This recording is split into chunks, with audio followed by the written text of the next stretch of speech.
Ant-Man and the Wasp Quantumania के बाद timeline को लेकर बहुत कंफ्यूजन है कि भाई चल क्या रहा है, समझना मुश्किल हो चुका है। तो आज मैं इसी टाइमलाइन को समझाने की कोशिश करूंगा एंड ऑब्वियसली जिसने भी मूवी नहीं देखी है उसके लिए यहाँ मेजर स्पॉयलर्स होंगे। चलो हब डुबकी लगाते हैं इस टाइमलाइन में।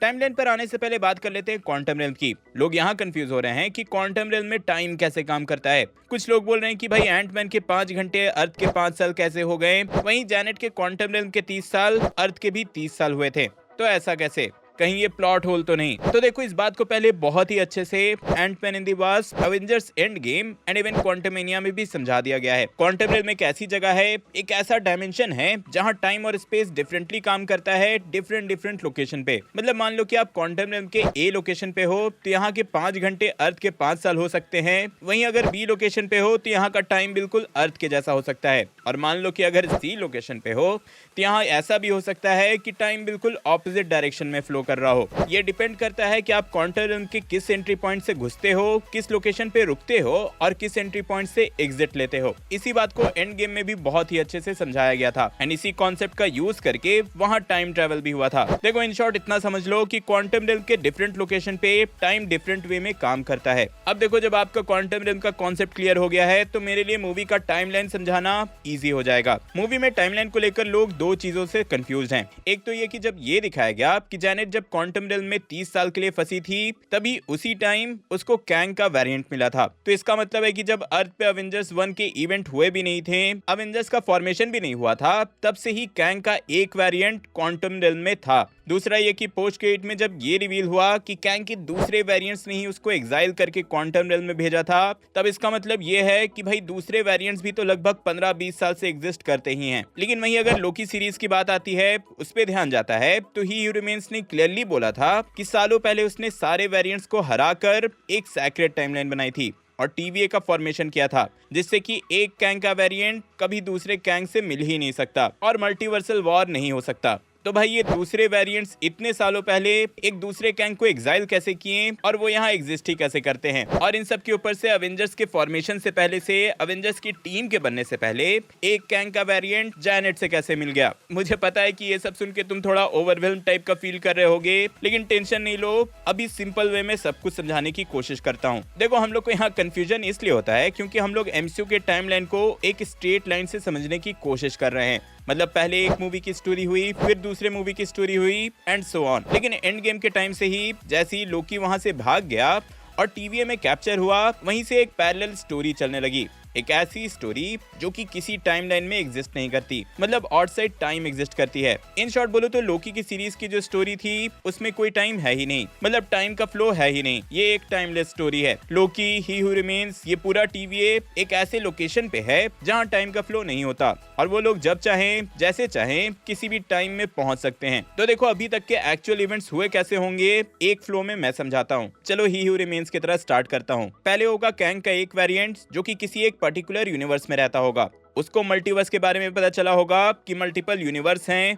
और उसके मल्टीपल वेरिएंट्स हैं। तो जैसे ही उसको मल्टीवर्स के बारे में पता चला, सेम टाइम पर उसके दूसरे यूनिवर्स के दूसरे वेरिएंट्स को भी मल्टीवर्स के बारे में पता चलने लगा और स्लोली वो लोग आपस में मल्टीवर्स ट्रैवल कर कर मिलने लगे एंड नॉलेज शेयर करने लगे। धीरे धीरे उन सब में ये प्रूव करने की इच्छा होने लगी कि कौन ज्यादा पावरफुल है, कौन सुप्रीम है। इसके लिए वो लोग अपने एडवांस टेक्नोलॉजी का यूज करके अलग अलग यूनिवर्स को ही रूल करने लगे। अब भाई एक वेरिएंट ने 2 यूनिवर्स को रूल किया, एक ने 4 को कर लिया, एक ने 8 को कर लिया, जिससे आपस में ही इनका ईगो हर्ट होने लगा और ये लोग एक दूसरे से ही लड़ने लगे। इसी वॉर को रोकने के लिए ही हू रिमेन्स ने अपने सारे दूसरे वेरिएंट्स को हराया और उनको उनके यूनिवर्स में, उनके टाइमलाइन में वापस भेज दिया और यहीं पर बना सैक्रेड टाइमलाइन, एक ऐसा सेट ऑफ टाइमलाइन जहां मल्टीपल यूनिवर्स के टाइमलाइन एक दूसरे से पैरेलली फ्लो करते हैं एंड कोलाइड नहीं करते। और इस सैक्रेड टाइमलाइन के प्रोटेक्शन के लिए उसने क्रिएट किया टीवीए को। टीवीए का काम हम सबको पता है, जब भी ऐसे कोई इवेंट होते हैं जिससे टाइमलाइन में ब्रांच क्रिएट होता है, उस टाइमलाइन को प्रून करना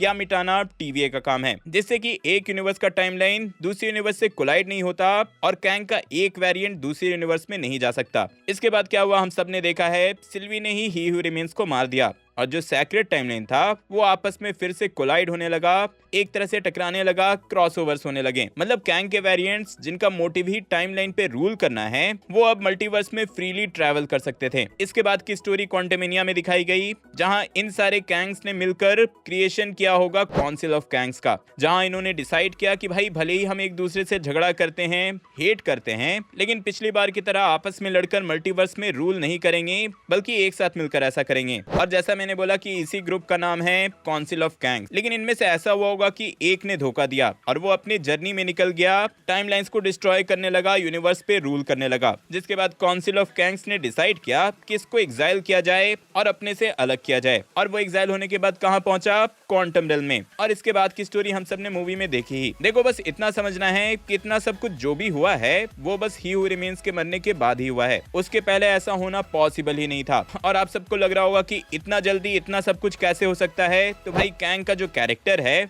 वो टाइमलेस कैरेक्टर है, उसके पास टाइम की कमी नहीं है, उस पर टाइम का इम्पैक्ट नहीं होता, क्योंकि वो एक टाइम ट्रैवलर है। तो भले आपको लगे कि भाई बस कुछ दिन तो हुए थे, लेकिन हो सकता है कि ही हू रिमेन्स के डेथ के बाद इन कैंग के वेरिएंट्स के लिए हजारों साल बीत चुके होंगे। शॉर्ट में बोलो तो ही हू रिमेन्स के मरने के बाद जो भी हुआ है कैंग के वेरिएंट्स के साथ वो आउटसाइड टाइम हुआ है, इसलिए अपने एमसीयू के टाइमलाइन पे इम्पैक्ट नहीं होता, चेंजेस नहीं होते।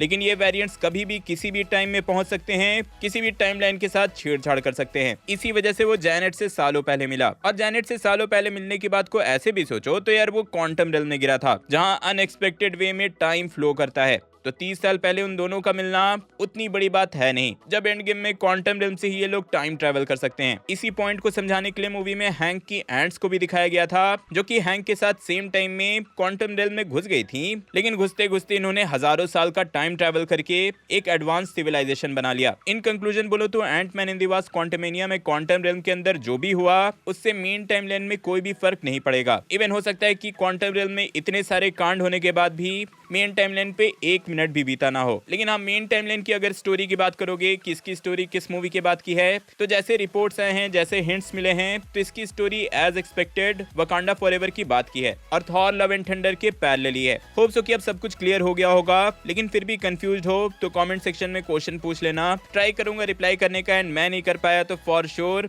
जो भी समझ गए होंगे वो रिप्लाई कर ही देंगे। मूवी के एंडिंग एंड पोस्ट क्रेडिट को समझने के लिए ऊपर वाली वीडियो देखें एंड कुछ रैंडम देखने के लिए नीचे वाली। मैं जल्दी और नई वीडियो लेकर आऊंगा। टिल देन बी देसी बी नर्ड।